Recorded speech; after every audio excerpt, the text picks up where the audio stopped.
Sejam todos bem-vindos novamente aqui no nosso canal do Serve J. Sejam bem-vindos também a esse ano que começa agora. Espero que vocês continuem nos acompanhando por aqui. Aqueles que ainda não se inscreveram, inscrevam-se, ativem as notificações para saber sempre que a gente publicar um novo conteúdo. Eu sou a Andrea e venho falar um pouquinho para vocês hoje sobre uma importante personalidade espírita, muito atuante ainda aqui no nosso cenário espírita nacional e também no cenário mundial do espiritismo, Joana de Ângeles, a mentora espiritual de Divaldo Franco. Divaldo Franco foi assunto no nosso quadro em dezembro do ano passado. Quem tiver curiosidade, dá uma corredinha lá na nossa playlist e confere o vídeo que postamos no final do ano.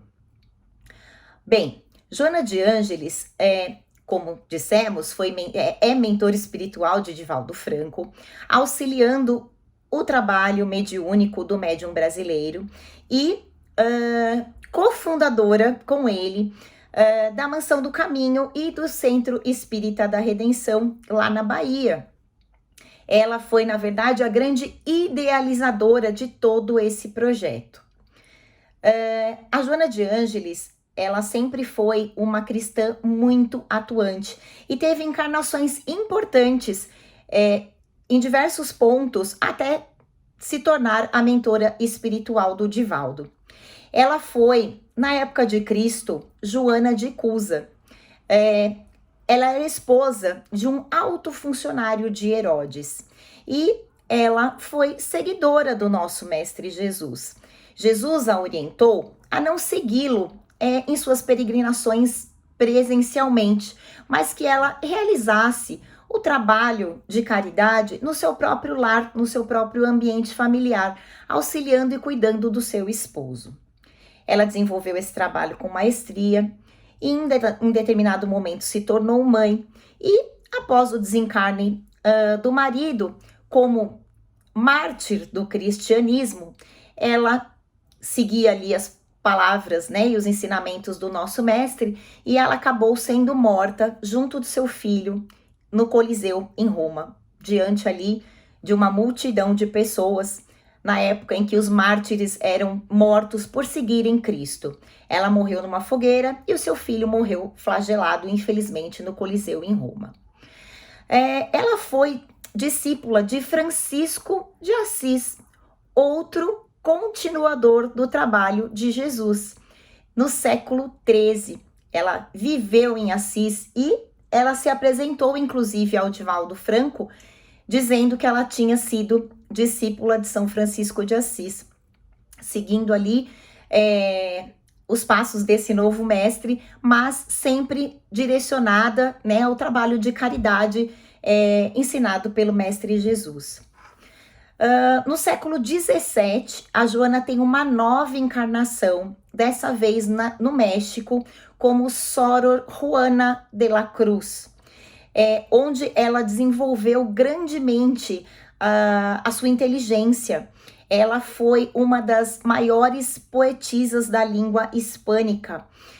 Desde muito pequena, desde os 3 anos de idade, ela já era um prodígio, aprendeu a ler e a escrever, se interessou pelas letras, tinha sempre uma sede muito grande de busca de aprendizado. Ela aprendeu com muita facilidade o latim, em 20 aulas, cerca de 20 aulas, e se dedicou muito aos seus estudos. Um dia, ela descobre que existe uma universidade, ela fala para os seus pais que ela tem, que ela vai querer fazer essa universidade. O pai dela brinca e diz para ela, então você vai precisar se vestir de homem, porque eles só aceitam rapazes ricos nessa universidade.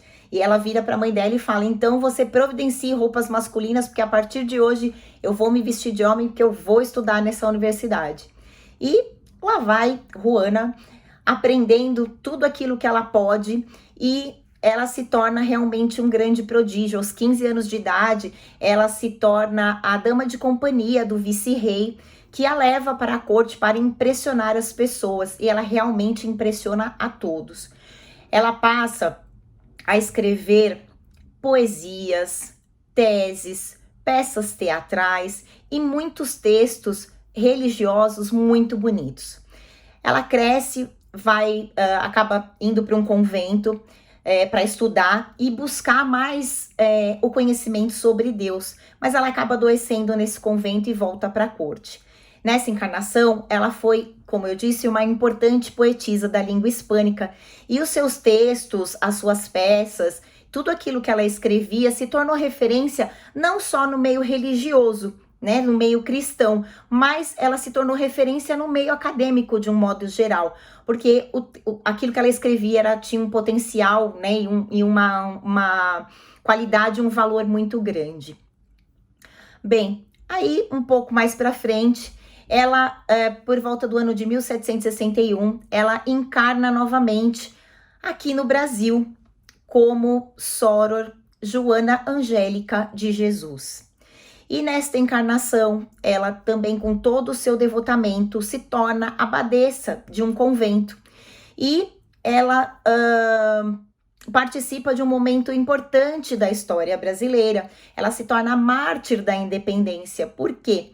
Na defesa daquele convento, ela fica ali protegendo o convento durante a invasão de rebeldes que lutavam contra a independência do Brasil.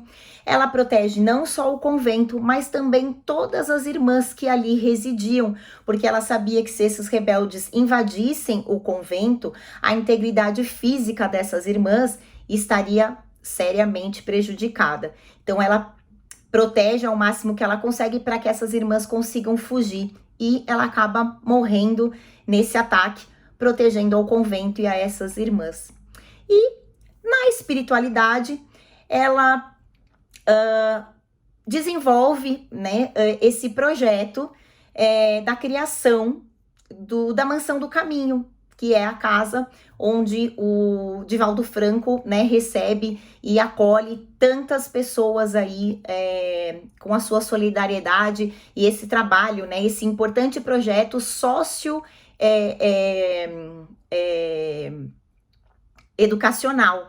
Por quê? Porque ele dá assistência social e a caridade, mas também é todo voltado para um trabalho educacional, que isso foi uma das coisas importantes que eles planejaram, né, de fazer.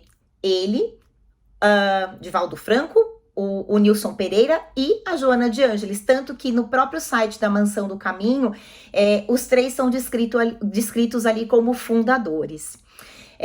A Joana de Ângeles idealiza, arquiteta todo esse projeto lá no plano espiritual. Por quê? Porque ela quer criar aqui no plano material uma casa similar à que ela estagiava no plano espiritual. É óbvio que não teria a perfeição que é no plano espiritual, mas com a ajuda de engenheiros altamente especializados.